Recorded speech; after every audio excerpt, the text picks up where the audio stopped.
Hey, hey, friends and revolutionaries. Back for the next in the DC Universe Classics Wave 5 series.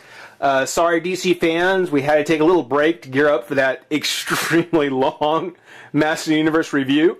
But with it done, it's time to get back to Wave 5. It's time to start finishing Metallo. So, next figure in the set is the Atom. Very exciting blue and red Atom. Just unbelievably awesome. I am hardly able to contain myself. Classic packaging, or classic packaging for the classic figures. By that I mean it's got the orange and yellow background with the panels. DC Universe up at the top. Got the Atom Classics Wave 5 Figure 2, which, you know, I'm glad they got rid of these. I'm glad they got rid of these because, honestly, if you didn't have a name to go with it, who is this guy peeking through your window? I mean, who is this guy peeking through your mail slot? That's just creepy. Includes your Collect and Connect figure piece, which happens to be the right arm.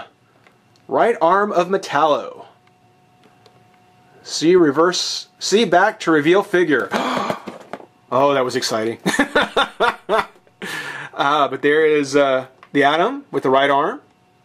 Here is the Eradicator with the left arm. Got Black Lightning with the left leg, and Amazo, not so Amazo, with the right leg.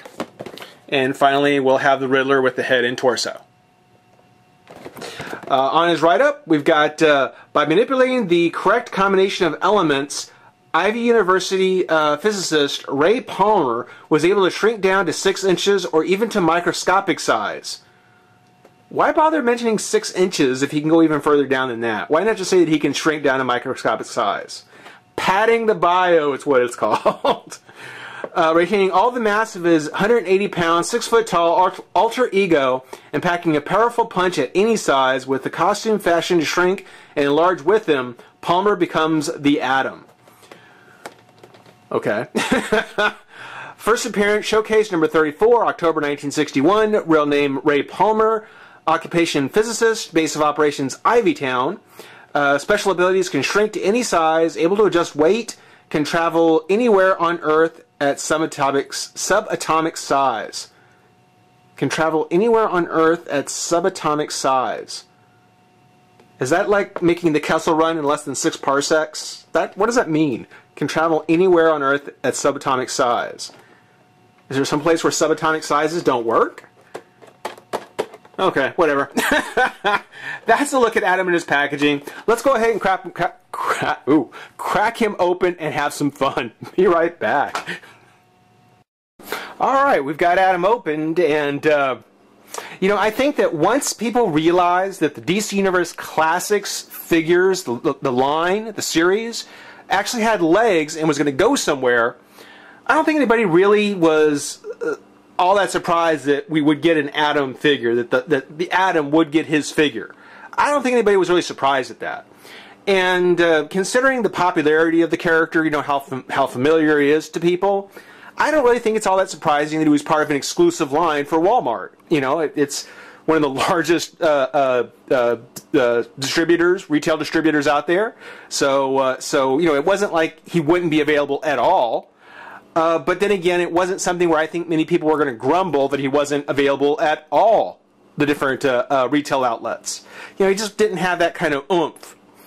Along with the fact that that he's a basic body, that you know, he's easy to do and he fit in well with how they were doing exclusive figures or exclusive sets at the time. Again, I don't think any of that is all that surprising. What I tend to wonder, though, is that now that we've got him, despite the fact that he is not a very good figure, he's not a very good, I mean, I guess, you know, I'm not a big Atom fan, so I don't want to make it sound like I'm, you know, all about the Atom, but considering how badly this figure actually turned out, yes, it was re-released as a Matty.com a re-release for the Wave, but I tend to wonder whether or not the figure, the character, might not deserve another shot somewhere. You know, try to get another Atom released, either based on one of the movies that's out there or something. because I don't know, I am very disappointed in this Adam.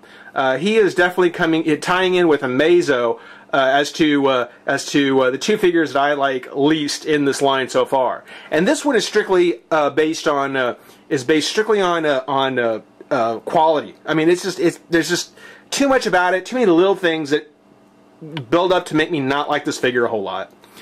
Good stuff first. First and always, the good stuff. I mean, I love the colors. I mean, the blue looks great. You know, the lines on the paint job look terrific. You know, the boots, very nicely done. They're not sculpted. They're just painted on, much like the gloves. But one of the big problems I have is that when you look at him, and I don't know how well the camera catches it, on the legs especially, on all the red parts, and again, I really hope this comes through. On all the red parts, you can kind of tell that there's a little mismatch. The red on the legs is not the same red as it is around the knee. The red on the crunch isn't quite the same red as the top part of the bottom part of the top torso. It's noticeable, and it's kind of distracting and very disappointing. I don't know. The atomic symbol on his forehead, I mean, that's nicely painted. I mean, the heads, they certainly did a fairly good job sculpting out these heads. It's just to slap them on these bodies just seems like such a waste of effort. It's a great looking figure in the face, again with the paint, the detail with this emblem, with the symbol, but the rest just falls so short. Now it's not just the paint. I mean paint certainly, but well, let me show you. He's got an extra piece of articulation I don't think they meant. His arms do come out and out the shoulder. Basic, you know, kind of Black Manta, Green Lantern body. Twist of the shoulder, bicep, elbow, wrist. And it's nicely done. I mean, he's not loose, fairly tight joints. You know, it's something where I'm kind of grasping at straws to say what I can nice about him. He's got his crunch. He's got his twisted his waist, but on his waist, and ever so slight, the top torso can get pushed back a bit, and then it comes forward. Back, and then forward. It's ever so slight, and it has nothing to do with actually any intended articulation, but he's got it. He's got this kind of almost like thrusting motion, which I'm sure we can find some character that could use it, but you know, it seems pretty clear to me that this was not the same lower torso that meant to go with this top torso. So, you know, what? Leg comes up and out, twist at the thigh, knee and foot. So all the parts work the way they're supposed to. In this case, a little bit more than it was supposed to. Taking a look actually at the lower torso, you can see that it's actually blue plastic that was painted red. And right along the edge, oops, get my thumb out of the way. Right along the edge, you can kind of see where it didn't get painted all the way around. And again, you really have to kind of nitpick on it. But when you start examining the figure up close, when you start looking at him up close, just to really get a look at what you've got, it just starts to make everything else, it just stands out more and more. Just little things start to stand out more and more, and you might have forgiven one or two of them, but taken in their entirety, it's just blah. You know, just a bummer. Oops. There you go. Now, interestingly enough, the Walmart exclusive version of him just came with the figure and the Build-A-Figure piece, but then later, when we got the Gentleman Ghost, he actually came with a little mini Adam. Had this little accessory come with this figure, I would say it saved the figure, if he would have come with this little piece. And just to kind of show the little one again, because I think this little guy is great. Now, that's a nice little representation. I mean, the mask isn't quite right, but you can see they went through the trouble of doing his little atomic symbol pretty well. And all the colors are even. And he doesn't have a little thrusting motion. But as I was saying, I mean, it's something where, kind of stand them together there. Had this atom come with this little mini piece, which makes sense with it coming with Gentleman Ghost, I still don't get it. But had this atom come with that little accessory, despite everything else I mentioned, I think it would have saved the figure. I would move him much higher up in the list because I think that's kind of a nifty thing, is to have a miniature version of the atom. Kind of shows his power going off. But being that he didn't, and it's just the atom, it's kind of a bummer. Now, he does come with the right arm of Metallo, as the box promises. Very nicely done, very beautiful looking piece.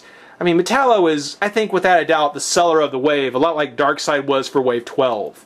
You know, I don't think there's any question that Metallo is really going to be the biggest part of, well, no pun intended, he is probably the biggest part of this wave, probably the most interesting thing. But that's only so far. We've still got the Eradicator and the Riddler to take a look at, so who knows? Maybe they actually may redeem some of the other figures. But as far as the Atom goes, being that that I had to get him buy the whole set from Matty, I wouldn't necessarily have got him. I mean, certainly I would have gotten him for the arm, and if they do another version of Atom, I might get him.